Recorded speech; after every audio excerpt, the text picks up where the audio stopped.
या सर्वांबरोबर बिरसा मुंडा आणि ज्यांनी परत एका अर्थाने आपल्या कृतीतून 21व्या शतकात आंबेडकरवादी चळवळ परत उभी केली असे शहीद रोहित वेमुला या सर्वांना मी त्रिवार अभिवादन करतो. इथे जमलेल्या सर्वांना, मंचावरती उपस्थित सर्वांना, आयोजकांना, भारतीय बौद्ध महासभेच्या पदाधिकाऱ्यांना, समता सैनिक दलाच्या सैनिकांना, मेजरना, कमांडरांना, सैनिकांना, वंचित बहुजन आघाडीच्या सगळ्या पदाधिकाऱ्यांना, वंचित बहुजन युवा आघाडीच्या सगळ्या पदाधिकाऱ्यांना आणि मंचावर उपस्थित सगळे इथे जमलेले सगळे माझे बंधू, माझ्या माता भगिनींनो आणि या चळवळीतल्या साथीदारांनो, तुम्हा सर्वांना माझा क्रांतिकारी जय भीम.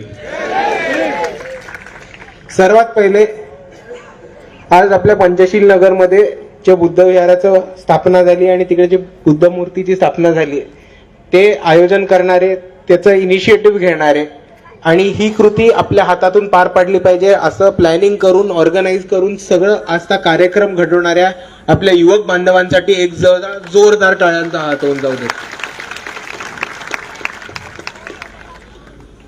आज आपण या ठिकाणी जमलोय ते ह्याच्यासाठी जमलोय की आज आपल्या पंचशील नगरमध्ये एका बुद्ध विहाराची स्थापना होती. त्याचं नियोजन, प्लॅनिंग, ऑर्गनायझेशन हे सगळं इकडच्या युवक वर्गाने केलंय आणि मला हे बघून खूप खूप खुशी होतीये की आपली चळवळ खरंच पुढच्या तरुण युवकांच्या खांद्यावरती दिली आणि आपल्या सर्वांना विश्वास आहे की हेच तरुण आपली चळवळ पुढे नेतील आणि बाबासाहेबांनी दिलेली क्रांती पुढे करतील. मित्रांनो, कारण आज आपण काय परिस्थिती समजून घेऊया. आपली चळवळ सुरू होऊन बरेच वर्ष झाले आणि आपण खऱ्या अर्थाने प्रगती केली. आज असा कुठलाही क्षेत्र नाहीये जिकडे आपण या प्रस्थापितांपासून मागे राहिलोय. तो कुठलाही क्षेत्र नाहीये जिकडे आपण ह्यांच्यापासून कमी आहोत. प्रत्येक क्षेत्रामध्ये मीडिया असेल, सायन्स असेल, विज्ञान असेल, कल्चर असेल, सांस्कृतिक कार्यक्रम असतील, क्रीडा असेल, वेगवेगळे अभ्यासक्रम असतील, असं कुठलंही क्षेत्र नाहीये जिकडे आपण आजच्या ह्या प्रस्थापिताहून मागे आहोत. तर त्याच्याहून जास्त मी म्हणतोय की आपण यांच्या पायावर पाय ठेवून आता यांना मागे टाकलंय. आपण जर 5-6 वर्षापूर्वीची जर गोष्ट बघितली असेल, आपण सर्व टीव्ही बघता का? सिनेमा बघता, सिरियल बघता? जर आपण 5-6 वर्षापूर्वी जर टीव्ही लावला असेल, कोणताही सिरियल लावली असेल, कोणताही सिनेमा लावला असेल, तर आपल्या सर्वांना एक प्रश्न नेहमी पडत असेल की प्रत्येक सिरियल हे पुणे किंवा मुंबईमध्ये कोणत्या ब्राह्मणाच्या घरीच कशी शूट होते? आपण सर्वजण या देशामधले बौद्ध, या देशामधले दलित, या देशामधले आदिवासी, बहुजन, कष्टकरी समाजातून येणारे लोक, तमाम सारे अल्पसंख्याक, मुसलमान हे कसे तुम्हाला टीव्हीवरती दिसत नाहीत? आणि टीव्हीवर दिसले तर खान, पठाण, शेख, वानखडे, कांबळे, शिंदे या नावाचे लोक सगळे विलनच कसे असतात? हिरोच्या किरदारमध्ये कधी येणार? आणि आज आपण परिस्थिती बघून घेतली तर आपण पा रणजित यांचे सिनेमे बघितले, नागराज मंजुळेंचे सिनेमे बघितले, नीरज घैवान यांचे सिनेमे बघितले, तर आपल्याला हे दिसेल की प्रत्येक फ्रेम मध्ये मागे बुद्ध विहार दिसतं, ऑफिसमध्ये आपल्याला बाबासाहेबांची प्रतिमा दिसते. एवढंच नाही तर नीरज घैवानच्या एका आता मेड इन हेवन जे अमेझॉन प्राईम वरती आले त्याच्यामध्ये बौद्ध पद्धतीचं लग्न दाखवलंय बाबासाहेबांची आणि गौतम बुद्धांची प्रतिमा ठेवून. आणि हे सगळं जे दिसतंय ते आपल्याला एक परिवर्तन घडताना दिसतंय आणि आपली चळवळ पुढे आलेली दिसते. दुसऱ्या बाजूने आपण सिरियल बघितल्या तर बाबासाहेबांची सिरियल महाराष्ट्रामध्ये फक्त मराठीत नाही तर स्टार प्रवाहाचा जो चॅनल आहे हिंदीवाला, त्याच्यामध्ये तीच सिरियल हिंदीमध्ये दाखवली गेली होती. आज वेगवेगळ्या बहुजन प्रतीकांवरती सिरियल येत आहेत, त्यांना प्रतिनिधित्व मिळते. आणि हे का होतंय? ते ह्याच्यासाठी होतंय कारण इकडच्या प्रास्ताविकांना, इकडच्या बामणांना, इकडच्या मनुवाद्यांना, धारकऱ्यांना हे कळून चुकलेलं आहे की आपल्याला डावलून ह्यांचं काम होणार नाही आणि तुम्ही आम्हाला कितीही डावळलं तरी आम्ही लढू, धक्का देऊ, तुम्ही आम्हाला दाबताय तर आम्ही तुम्हाला उलट दाबू आणि आम्ही आमच्या ठिकाणी आमची ही जागा बनवू. त्याच पद्धतीने आपण बघितलं तर मिथिला म्हणून एक खिलाडी आहेत ज्या इंडियन क्रिकेट टीमच्या व्हाईस कॅप्टन होत्या, वर्ल्ड कपला गेलेली इंडियन वुमेन्स क्रिकेट टीमच्या, त्या दलित समाजातून येतात. हिमा दास ज्यांनी इतकी सुवर्ण पदकं मिळवली, त्या आदिवासी समाजातून येतात, झारखंड मधल्या. आपला तो नांदेडचा पोरगा ना, साबळे, सुवर्ण साबळे ना त्याचं नाव, सुवर्ण साबळे, त्यांनी ऑलिम्पिक मध्ये मेडल्स मिळवले. नांदेडचा बौद्ध पोरगा आहे. आता हे कुठलंही क्षेत्र नाहीये जिकडे आपण मागे राहिलोय, उलट आपण यांच्या पायावर पाय ठेवून यांना मागे टाकलंय आणि पुढे चाललोय. पण ह्यांची यांना भीती बसते. ती भीती बसते ती चांगली आहे, ये डर होना जरुरी आहे. पण ते भीतीपोटी काय वेडेवाकडे वागायला लागलेत आपण ह्याचा पण अंदाज घेऊया. आज ह्यांना ह्या भीतीचा धपका बसलाय आणि त्याच्यामुळे हे मनुवादी जरा डोक्यानी सटकली त्यांची आणि ते सगळं उलटा प्रकार करायला लागलेत. आणि आतापर्यंत जी आपण चळवळ लढत सामाजिक पद्धतीने, धार्मिक पद्धतीने आणि राजकीय पद्धतीने जी आपली चळवळ लढत आपण पुढे आणली ती त्यांना उद्ध्वस्त करायला निघालेत. तुम्ही गेल्या 6 महिन्यातल्या अनुभव घ्या, 6 महिन्यातल्या वेगवेगळ्या घटना बघा, आपल्याला दिसेल की महाराष्ट्रामध्ये खूप वेगळं राजकारण सुरू झालेलं आहे. महाराष्ट्रामध्ये असे 12 जिल्हे आहेत, 12 जिल्हे ज्याच्यामध्ये गेल्या 6 महिन्यांमध्ये दंगल पेटवायचा प्रयत्न केलाय. एका बाजूला मुसलमान पोरांना नुसतं कोणत्याही व्यक्तीचं स्टेटस ठेवण्यासाठी उचललं जातं. ते स्टेटस ठेवण्यासाठी काहीतरी फेक अकाउंट केला जातो कोणत्या तरी हिंदुत्ववादी संघटनेकडनं, मुसलमानांचं नाव वापरून मग दंगल पेटवली जाते. त्याच्यामध्ये त्यांना काय करायचं असतं की ओढायचं असतात बाकीचे बौद्ध इतर दलित पोरं आणि बहुजन पोरं, यांना ओढून त्यांना त्या दंगलीमध्ये आणायचं असतं. दुसऱ्या बाजूला आपण बघितलं तर प्रत्येक महाराष्ट्रामध्ये डेटा आहे, प्रत्येक 12 मिनिटाला एका दलित पोराची हत्या आजही होतीये. आणि त्याच्याहून गंभीर गोष्ट ही आहे की ते अजून रिपोर्ट होत नाहीये. शिर्डीमधली घटना आपल्या सर्वांना आठवत असेल, जेव्हा एक जयभीमवालं रिंगटोन वाजलं आणि त्याच्यासाठी एका मुलाच्या डोक्यामध्ये दारूच्या बाटल्या म्हणून त्याला मारण्यात आलं. सागर शेजवळ त्यांचं नाव. तसेच आपल्या वंचित बहुजन आघाडीचे एक धडाडीचे कार्यकर्ते होते अक्षय भालेराव, नांदेड जिल्ह्यामध्ये काम करत होते. नांदेड जिल्हा ज्याला आपण चळवळीचा एक महाराष्ट्रातला बालेकिल्ला मानतो, त्या जिल्ह्यामध्ये बोंधार गावामध्ये त्यांनी पहिली जयंती साजरी केली म्हणून तिकडच्या प्रस्थापितांनी, मनुवाद्यांनी, तिकडच्या काही लोकांनी जे तिकडच्या MLA जुडले होते त्या लोकांनी त्याचा मर्डर केला. फालतूचं भांडण काढलं, तलवारी घेऊन अंगावरती गेले आणि अक्षय भालेराव यांचा मर्डर करण्यात आला, कारण त्यांनी आपल्या गावामध्ये पहिली जयंती काढली होती. त्याच बाजूनी ते तिकडे संपलं नाही. याच लोकांनी नंतर सोशल मीडियावरती त्याचे फोटो वाटवले आणि म्हटलं की हा गुंड होता, गुंड प्रवृत्तीचा होता, चांगला मुलगा नव्हता, याला व्यसनं होती, सगळ्यांची भांडण करायचा, दारू प्यायचा, म्हणून ज्याला मारलं त्याचंच चरित्रहनन करायला निघालेत, त्याचंच कॅरेक्टर असोसिएशन करायला निघालेत. आणि तुम्ही ज्याला मारता, जो खऱ्या अर्थाने विक्टिम आहे, त्या विक्टिमलाच तुम्ही आरोपीच्या कठाऱ्यामध्ये परत उभं करायचे प्रयत्न करता तिकडचे मनुवादी. आणि म्हणून मी मानतो की ज्या पद्धतीने आज आपण इथपर्यंत पोहोचलोय, आपण आज हवं तिकडे आपल्याला ताकदीने बुद्धविहार उघडू शकतो, आपण कार्यक्रम घेऊ शकतो. आपण इकडे इतके जमलो, आपण मोदींना शिव्या देऊ, मोहन भागवतला शिव्या देऊ, अमित शहाला शिव्या देऊ, हे आपलं घंटा काही वाकडं नाही करू शकणार. इतकी ताकद आज आपण इकडे ठेवलेली आहे. पण ते आले कारण आपण सातत्याने गेले कितीतरी वर्ष चळवळ आपली लढत आलोय, पुढे आणत आलोय आणि आज ती ह्या टप्प्यावर पोहोचली. पण म्हणून मला वाटतं मित्रांनो की आपली जी चळवळ आहे ती चळवळ फक्त धार्मिक किंवा सामाजिक नाही, म्हणून त्या चळवळीला एक राजकीय रूप आणण्याची खूप गरज आहे. आणि बाळासाहेब त्यांच्या एका इंटरव्ह्यू मध्ये म्हणाले होते की मी इकडे सत्तेसाठी तडजोड करणार नाही, मी सत्तेसाठी कोलांट्या उड्या मारणार नाही, कारण माझ्या आजानी जे परिवर्तन आणलं होतं, माझ्या आजानी जे बदल आणला होता तो त्यांनी सत्तेच्या बाहेर राहून आणलेला होता. आणि ही आमच्या सामाजिक बदलाची ताकद आहे. पण मित्रांनो, आपण एक विचार करून बघा की आपल्याकडे सत्ता नसताना जर आपण इथपर्यंत पोचलोय, तर जर चुकून माकून सत्ता आली तर आपण या साल्यांचा काय बाजार उठवू. पण त्यासाठी आपल्या सर्वांना एकत्र येऊन काम करायची गरज आहे. ताकदीने उभं राहायची गरज आहे. अल्पसंख्याक, बहुजन, मुसलमान जितके पण पीडित, वंचित, शोषित आहेत त्यांच्यापर्यंत आपल्याला बाबासाहेब पोचवायची गरज आहे. जे आपण बौद्ध विहार आज उभं केलंय, जसं बाबासाहेब म्हणायचे की बौद्ध विहार हे चळवळीचं एक केंद्रस्थान असलं पाहिजे, त्या पद्धतीने आपण सर्वांना आपल्या बौद्ध विहारामध्ये आमंत्रित केलं पाहिजे. त्यांना बाबासाहेबांचे विचार पटवून दिले पाहिजेत आणि त्यांना गौतम बुद्धांनी दाखवलेला मार्ग दाखवला पाहिजे.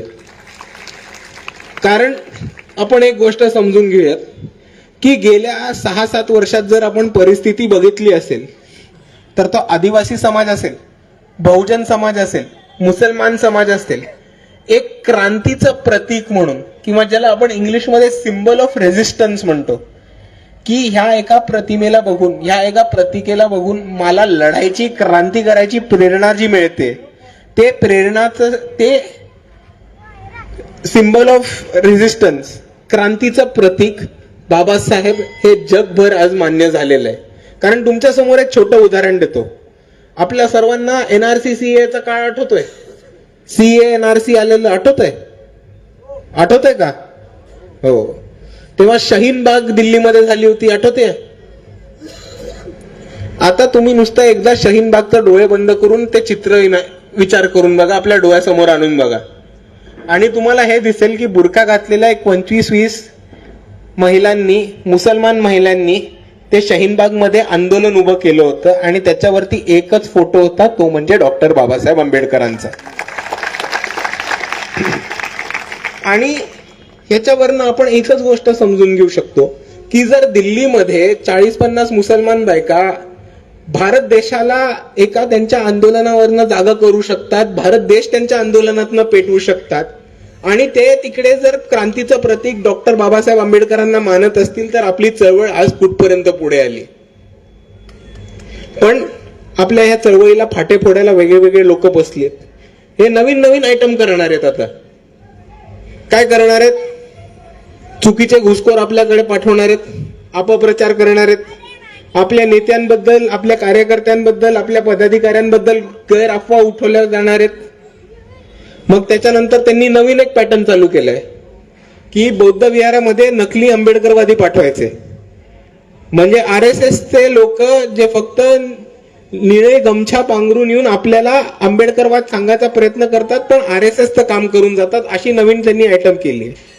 अशी लोक येऊन आपल्याला काय म्हणतात की आपण सर्वांनी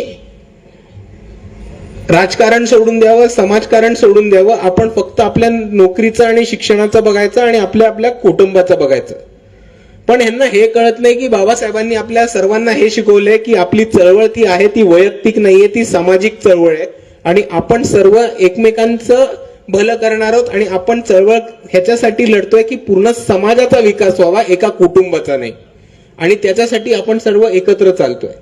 दुसऱ्या बाजूला बाबासाहेब आंबेडकर, ज्यांनी Labour Party of India, Scheduled Caste Front आणि रिपब्लिकन पार्टी ऑफ इंडिया असे 3 वेगळे राजकीय पक्ष उभे केले, जे पहिले भारताचे लॉ मिनिस्टर राहिले. तुम्ही ह्यांच्या अनुयायांना सांगूच नाही शकत की तुम्ही राजकीय भूमिका नका घेऊ. ह्या मित्रांना मी सांगतो की आमचं अस्तित्व राजकीय आणि सामाजिक आहे, आणि आमची लढाई पण राजकीय आणि सामाजिक आहे. त्याचबरोबर आपण एक गोष्ट लक्षात घेऊयात की ही लोक आपल्याला सांगतात की शिक्षण आणि नोकरीवरती फोकस करा. आज शाळा खासगीकरण होत आहेत, अंगणवाड्यांच्या शाळा बंद पडत आहेत, जिल्हा परिषदेच्या शाळा बंद पडत आहेत, सरकारी शाळांचं खासगीकरण होत आहे. शिकून सावरून जर आपला मुलगा पुढे गेला तरी त्याला नोकऱ्या मिळत नाहीयेत. आणि ह्याला उपाय असणारे तर एकच उपाय, ती म्हणजे ह्या राज्याची, ह्या देशाची सत्ता आपण आपल्या हाती घेऊ आणि आपणच आपला विकास करू. कारण आतापर्यंत कोण आपल्या बाजूने उभं राहिलं असतं तर ते आपल्या बाजूने आतापर्यंत उभं राहताना आपल्याला दिसलं असतं. पण आपण हे समजून घेऊयात की आपल्या बाजूने कोणी उभं राहायला येणार नाही.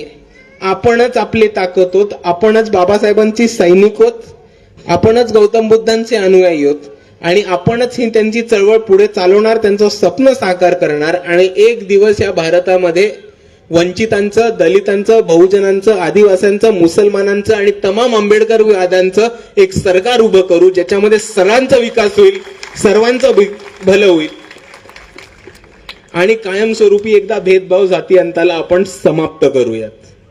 काय म्हणता? दुसऱ्या बाजूला आपण एक गोष्ट लक्षात ठेवूया.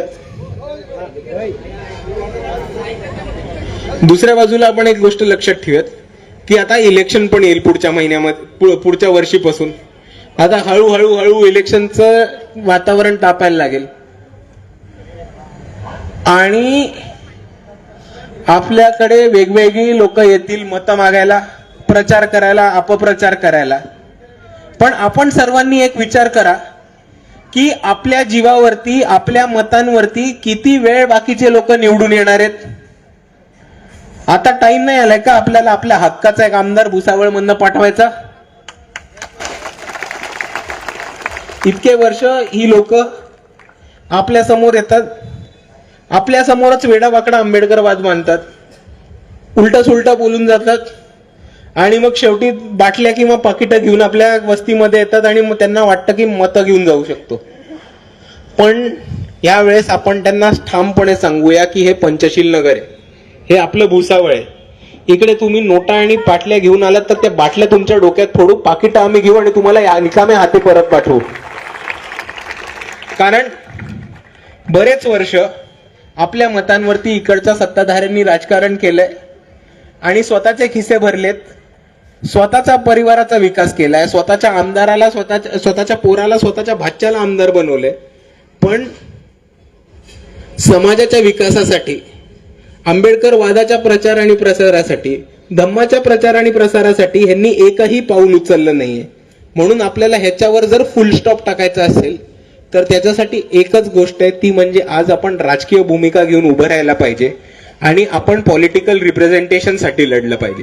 म्हणजे जोपर्यंत बौद्धांचा एक खासदार, कैकाड्यांचा एक खासदार, घिसाड्यांचा एक खासदार, पारध्यांचा एक खासदार, धनगरांचा एक खासदार, माळ्यांचा एक खासदार, मुसलमानांचा एक खासदार, जोपर्यंत आपण ह्या लोकसभेमध्ये, राज्यसभेमध्ये, विधानसभेमध्ये पाठवत नाही तोपर्यंत आपला विकास होणं शक्य नाहीये. कारण हे आपल्यावरती नेहमी आरोप ठेवतात की तुम्ही आयडेंटिटी पॉलिटिक्स करत आलात.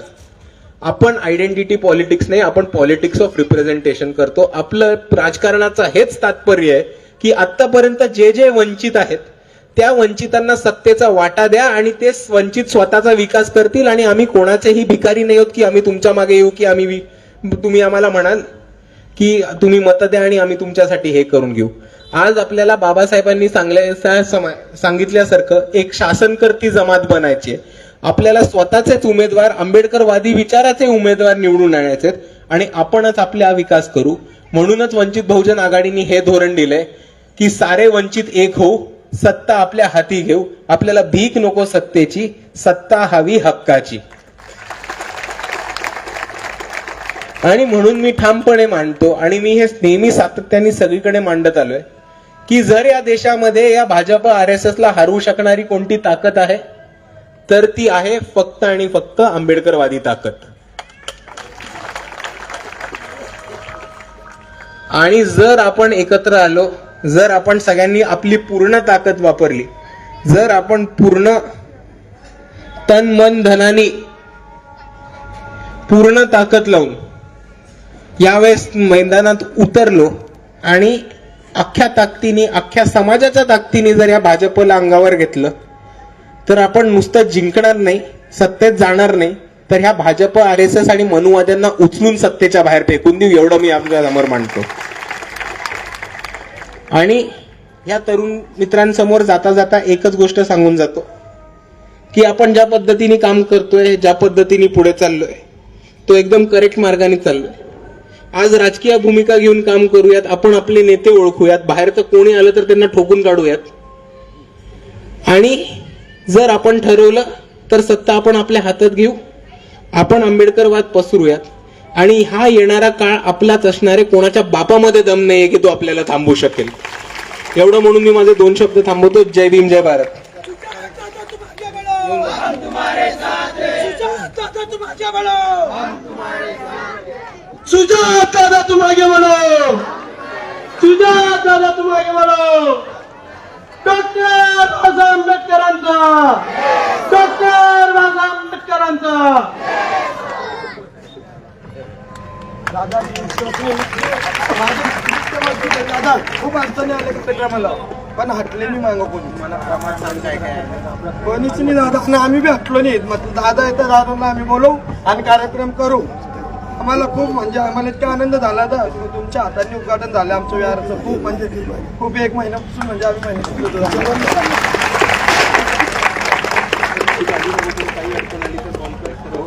आम्ही बघून घेऊ शकतो.